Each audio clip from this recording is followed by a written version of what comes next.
Okay, so I just want to address some potential questions that you guys might have as you're writing your cultural analysis essay. Of course, if you have any specific questions or anything that I don't address here, feel free to send me an email or a text, or we can set up a Blackboard Collaborate session or a phone call. But I just want to sort of talk about, the sort of main aim for this essay, and just kind of reiterate some of the stuff that we talked about in class. Okay, so essentially what you're doing is you're going to be providing a literary analysis of the work that you choose, but then you're going beyond that into discussing kind of the cultural analysis, the cultural and historical context surrounding that work, and the cultural context in which your author was writing the story or writing the poem or writing the essay. So, for example, say you were trying to answer, these questions in terms of Desiree's Baby by Kate Chopin. So obviously, the work itself is very layered, and there is, kind of a lot that's up to interpretation, and there's a lot to unpack in terms of literary and stylistic devices. But beyond that, it really is also kind of reflective of the culture in which Kate Chopin was living. So it's an exploration of female subservience, for example, as a way to expose inequities at a time when women were very much oppressed.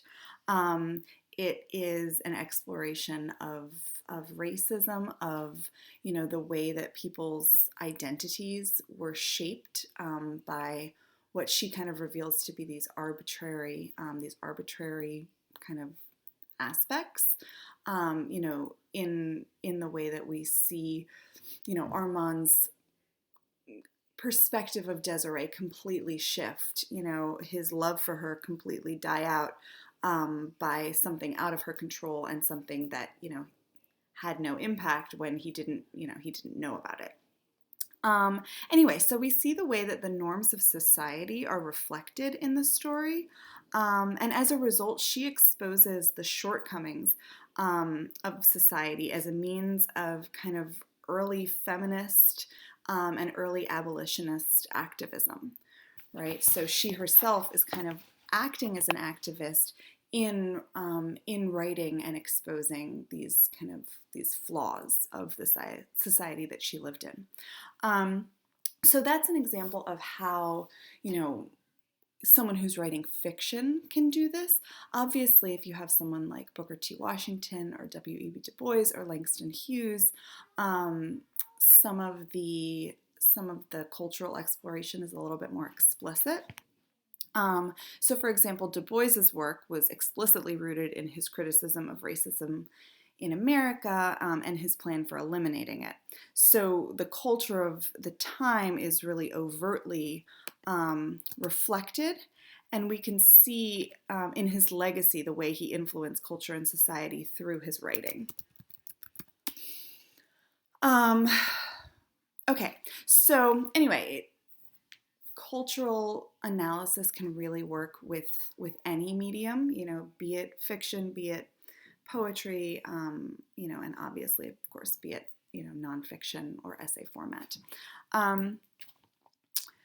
Okay, so you also want to consider, so when you're looking at these questions, you also want to be sure to consider how the world that we as readers live in influences our readings of these works, right? So, for example, we see how much women were oppressed at the time. We see how deeply rooted, kind of the toxic and insidious nature of racial discrimination was in the South.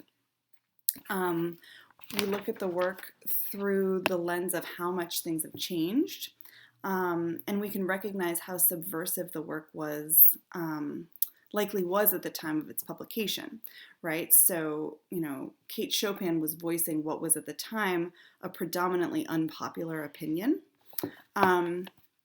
Similarly, reading Du Bois now, we can identify the concrete impact that he had on society, right, through the NAACP and through his enduring legacy.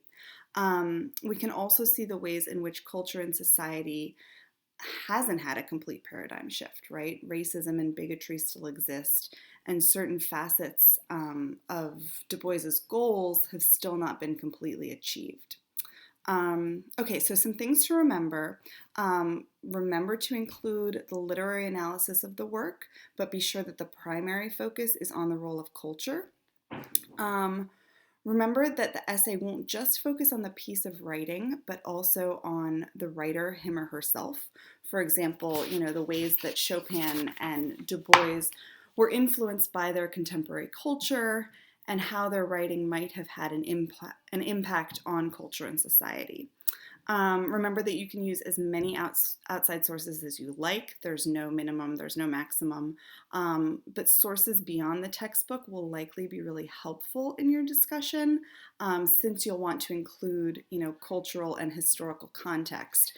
And so, doing some research on what was happening at the time and what the impact of the author that you choose had on culture and society will probably be really beneficial when you're writing it. Okay, so that's it for now. Again, if anything is still unclear, feel free to let me know and we can talk about it further.